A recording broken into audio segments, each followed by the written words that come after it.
We are in a series of videos on underscoring, and this is the last of the series. Underscoring, you know this by now. Underscoring, for our purpose, we're talking about how to play underneath other things that's happening as a piano player. And you might find yourself in wedding scenarios, in funeral scenarios, in prayer meeting scenarios, and a lot of times for us, church pianists, we find ourselves have to play under scripture reading, prayer, talking, communion, announcements, sermon, all that kind of stuff. And what do? We're not trained for this. So this is why I made this series of videos. You can visit any of my past videos in the series to see what I approach and how I approach this topic and how I approach, accompanying and underscoring. Today we're going to wrap this up. We have a couple of methods that I've given you in the past, and let's just quickly recap it, and we'll talk about what we're going to talk about today. We're talking about what we're going to... Okay. The first thing that we talked about was you can underscore by playing the section of the song. And I share with you why I like and why I don't like it. You can go back to that video to revisit it if you haven't already.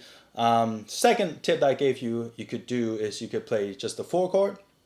The third thing I told you and I share with you is you can play the atmosphere, play the emotion, play the feel of the section, and you can visit that. That's the third one. The fourth one, last one, we talked about playing a chord progression loop. And this time, the last of this series is not really a specific way on its own, but it's rather a tip that you can use to apply to any one of these. Okay, so this fifth video is not a distinct method on its own, but rather it's a way of applying this tip to these different methods. So let's play it once first. Let's give you a little quick demo, and then we'll talk about it.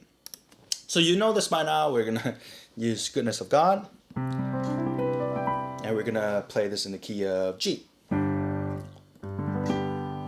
we're gonna pretend that we end the song, and then pastors are gonna come and read Psalm 23. Here we go.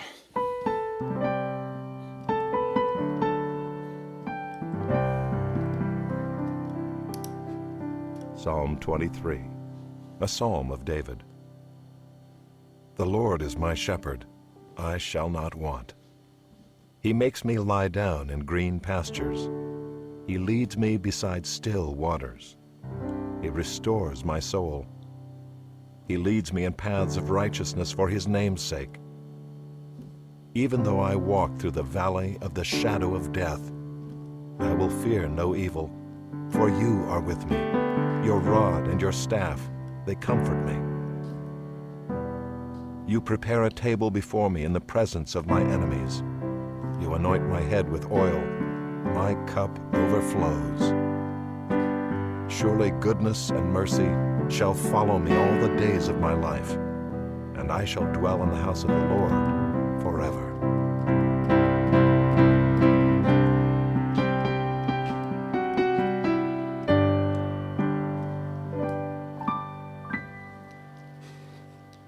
So hopefully you saw some of what I'm going to talk about. Basically, what I've added, this fifth little tip here that you can apply to any one of these methods, is adding rhythm to your underscoring.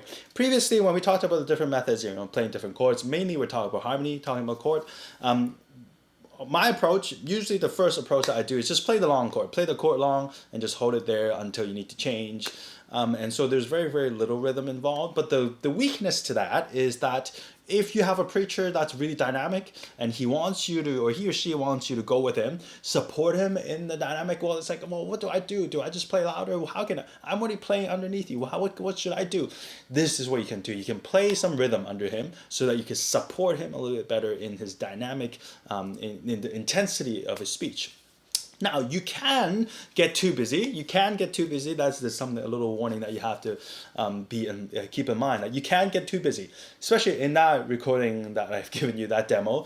I thought perhaps at some point I was a little busy because, well, obviously the audio Bible, he wasn't really hyped or anything because it's just an audio Bible. But if you have a preacher that wants you to go with him, support him or her in the dynamics, in his preaching or in her scripture reading or prayer, this is what you can do to go with it. Now, if you're ever concerned that you're playing too much, rehearse with him or her and ask him. This is what I do with my pastor all the time. I ask him, hey, am I doing too much? Am I doing too little? And usually I just let him make a call. So that's something that you can do. Let's break down what I'm doing. Is actually quite simple. Let's not talk about chords. Let's just talk about the rhythm part, okay? So how you can understand this is this. Well, if you just very, very simply think about it, how do you get more dynamic in your playing? Well, if you play once per bar, that's the least that you can play. If you play twice per bar, that's a little bit more. If you play 4 times, then that's a bit more. You play 8 times, a bit more. You play 16, a bit more. And you get the point. Basically, what we're trying to do is we can play the subdivisions of the bar. So, to start off, if your section is a little bit slower and dynamic, is a little bit lower in dynamic, you can just play once per bar. 3, 4, 1, 2, 3, 4, 1, 2, 3, 4. And then when it gets a little bit higher, you can play twice per bar. So 1 and 3. 1, 2, 3, 4. 1, 2, 3, 4. 1, 2, 3, 4. 1, 2. And if it gets a little bit more, 4 times a bar. Basically, this is your quarter note.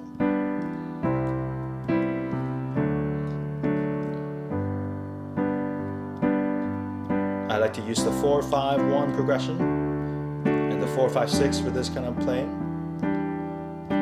It's a little bit more dramatic that way. And then you go to 8s.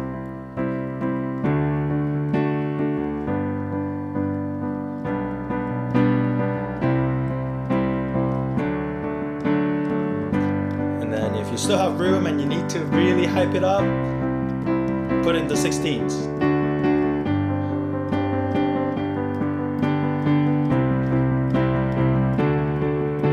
You end the song.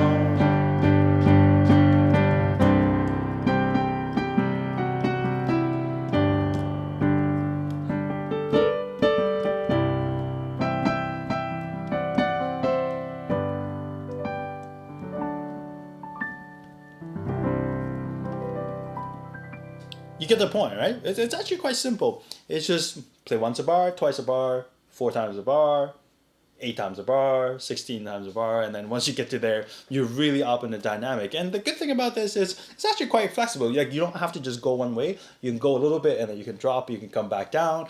And if you have a band with you, they usually follow along with this quite well. So in terms of the approach of it is simple. You don't have to go like all over the place. You don't have to add complex chords and different substitutions and go up and down and like all that kind of stuff. You don't need to. And a lot of times I think that might be a little bit too distracting.